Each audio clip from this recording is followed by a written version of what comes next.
নির্বাচন পরবর্তী 24 ঘন্টার মধ্যে সারা দেশের মধ্যে 3টা লাশ পড়েছে, খুবই অপ্রত্যাশিত।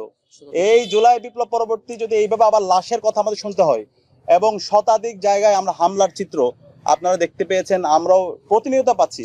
ইতিমধ্যে আমাদের ডাকসুর জিএস যে তালিকা পাঠ করেছেন, আমাদের তালিকাটা আরো অনেক দীর্ঘ, আমরা ডকুমেন্টেশন করছি এবং প্রত্যেকটা ডকুমেন্টস আমাদের কাছে আছে, আমরা আপনাদের কাছে দিয়ে দিব।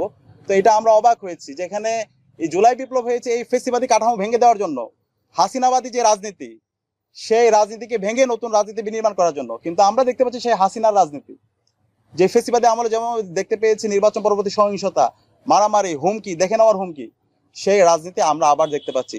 24 ঘন্টায় 3টা লাশ পড়েছে, শতাধিক জায়গায় হামলা হয়েছে। আমরা হুঁশিয়ার করতে চাই, যারা এখন দায়িত্বশীল পর্যায়ে এসেছেন, যারা সরকারি দল হবেন, প্রত্যেক নাগরিকের নিরাপত্তা আপনাদেরকে ইনশিওর করতে হবে। আর যদি একটা লাশ পড়ে এবং এই লাশ যারা ফেলিয়েছে তাদেরকে বিচার আওতায় নিয়ে আসতে হবে। যদি আপনারা ব্যর্থ হন তাহলে আমরা আবার রাজপথে নামবো, আবার আবু সাইদের উত্তরসূরি রাজপথে নামবে। আমাদের কাছে প্রত্যেক মানুষের নিরাপত্তা গুরুত্বপূর্ণ এবং এই শতাধিক জায়গায় যে হামলা হচ্ছে, যে মাফিয়া তন্ত্র শুরু হয়েছে, যে সন্ত্রাস তৈরি হয়েছে, এখনই বন্ধ করতে হবে। আপনি নির্দেশনা দেন, আপনাদের কর্মী নেতা কর্মী যারা আছে, জনাব তারেক রহমান, তাদেরকে আপনি সুস্পষ্ট নির্দেশনা দেন, এই সন্ত্রাসবাদী রাজনীতি বাংলাদেশে চলবে না, এই হুমকি দেওয়ার রাজনীতি বাংলাদেশে চলবে না।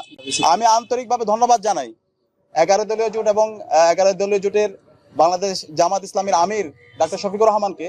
নির্বাচন পরবর্তী চাইলে উনি দেশে অনেক ধরনের অস্থিতিশীল করার কথা বলতে পারতেন এবং ফিল্ড লেভেলে কিন্তু ওই ধরনের চাপ ছিল, কিন্তু তিনি সারা দেশের নেতাকর্মীদেরকে শান্ত থাকার জন্য নির্দেশ দিয়েছেন এবং রায় মেনে নিয়ে যে সমস্ত জায়গায় আপত্তি আছে সেগুলো নিয়মতান্ত্রিকভাবে সেগুলো উত্থাপন করার জন্য তিনি নির্দেশনা দিয়েছেন। তো সরকারি দল যারা হচ্ছে তাদের তো দায়িত্ব ছিল তাদের নেতাকর্মীদেরকে এই ধরনের সাবধান করা, কিন্তু আমরা দেখতে পেয়েছি তার ব্যর্থ দেখতে পেয়েছি। সারা দেশে স্টিল হামলা চলছে এবং ঢাকা বিশ্ববিদ্যালয়ে আমাদের 4 জন শিক্ষার্থীদের উপর হামলা হয়েছে, তাদের পরিবারের উপর হামলা হয়েছে, হাসপাতালে বেঁধে একজন শিক্ষার্থী এখনো কাতরাচ্ছে, যেটা আমাদের অনেক বেশি এই ঘটনাগুলো দেখে আমরা এবং পুরো জাতি অনেক বেশি হতাশ হচ্ছে।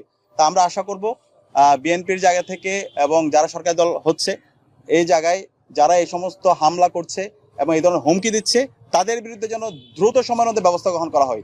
এরাই দেশের স্থিতি অবস্থা চায় না, তারা দেশে গণতন্ত্র চায় না, তারা এখানে বাংলাদেশের মধ্যে সে আবার মাফিয়াতন্ত্র চায়। সুতরাং এই যারা মাফিয়াতন্ত্র চায়, যারা সন্ত্রাসী, তাদের বিরুদ্ধে আমাদের জিরো টলারেন্স নীতি ঘোষণা করতে হবে।